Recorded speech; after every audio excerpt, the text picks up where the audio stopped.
had a talk with Dorian about this the other day. We've been staying in closer contact. I got him real psyched up. Oh, do you? I said, look, Dorian, there has never been a single bodybuilder, including myself, that has ever reached the absolute upper limit dictated by his genetic potential. Why can I say that with absolute certainty? Because in order to do so, you literally have to train fucking perfectly.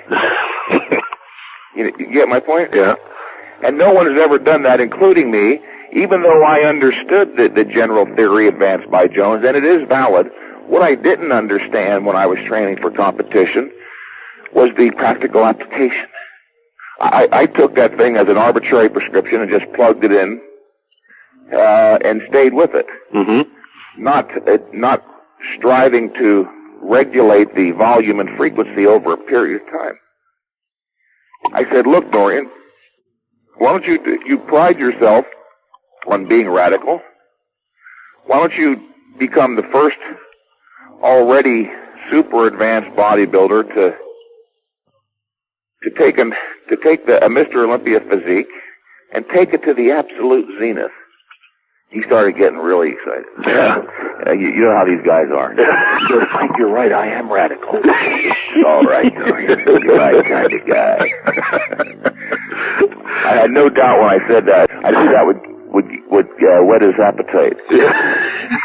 Well, I'd always, it's got to be a nice feather in your cap to advise the fellow who goes on to win the Olympia in '92. You better believe it. He's even more receptive now. Yeah. Well, how could he not be?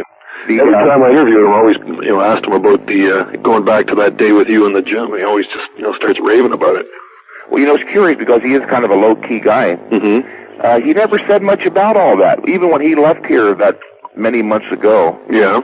I talked to him till I was blue in the face, almost like I'm doing now.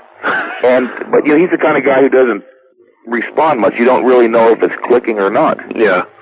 Then the next thing I hear, the guy wins Mr. Olympia, and he's telling all the interviewers that he did take my advice and he cut back to one set per exercise, and it really did work. Yeah. So I was delighted. I honestly did not think that he would win the contest. Really? No, I just didn't think he had the kind of physique. And just some of the political stuff going on. Mm-hmm. Although I didn't take into account perhaps the fact that it was in Europe, and I know how they are over there. Well, he looked good. Actually, the truth of the matter is I thought he looked better 2 weeks before. They had pictures you saw the picture of that lat spread? Well, he just sent me about 30 of those from that same photo session. Mm-hmm. He looked better with the bigger body weight. I know. I said to him, Dorian, why in the hell didn't you compete at 260? Yeah. And he confessed. He said that the last 2 weeks he started losing weight and he couldn't control it. He didn't know what the hell. I guess he got so angry. I've seen other bodybuilders. My brother used to do that. Really? He would look great up until the last many days, and for some reason he couldn't control the loss of weight at that point. He would shrivel up, although Dorian didn't shrivel up. No, far from, but he still looks phenomenal. But he just look at that lat spread on those shots. From before, he just no one could have stood next to him on stage with it. Just incredible. And if he can maintain that, which he should, next time around, he should be a repeat champion, I think. You have one more minute? Yeah, I have plenty of time. I want to read my, I just finished chapter 4, but it's chapter 3, actually, in which I talk about my advice to Dorian. Oh, great. Let's hear it. I think 1 month after the 1992 Mr. Olympia, which according to all reports he won easily, Dorian was back in Gold's Gym during a stop on an exhibition tour. Convinced that the abbreviated system had helped him gain more muscle and win the Mr. Olympia, he asked me for further advice on how he could continue with even greater progress for the 1993 Mr. Olympia. My advice to Dorian was delivered in the form of a challenge, and I quote myself. I don't believe, Dorian, that there has ever been a top bodybuilder that developed to the absolute upper limit allowed by his genetic potential. Why, Dorian? Because none, including myself, had ever fully understood or properly applied the general theory of scientific bodybuilding exercise. If I had made one major mistake years ago while training for competition, it was that despite having been the arch advocate of lesser training, I was still overtraining. i.e., training too long and too frequently. While Arthur Jones contributed enormously to our knowledge with his general theory that exercise must be intense, brief, and infrequent, it is apparent to me now that he wasn't clear on practical application. He had issued what, in essence, was intended as a surefire prescription for everyone at all times: train the entire body 3 times a week.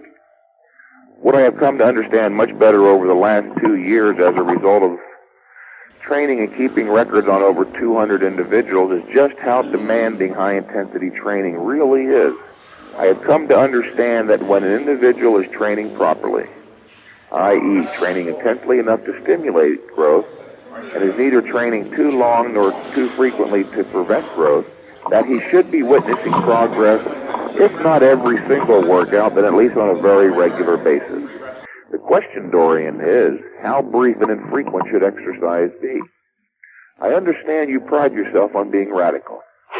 Well, Dorian, be radical.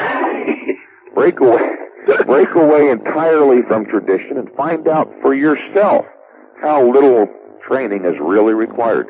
Arthur Jones, by the way, John, said years ago that we've been asking the wrong question all these years. The question should not have been how much exercise do we need, but how little do we require. Yeah, true, very true. Remember that one. And on here. So what if you find yourself, Dorian, spending only 12 to 15 minutes in the gym every 5 days? To hell with what others have thought or done.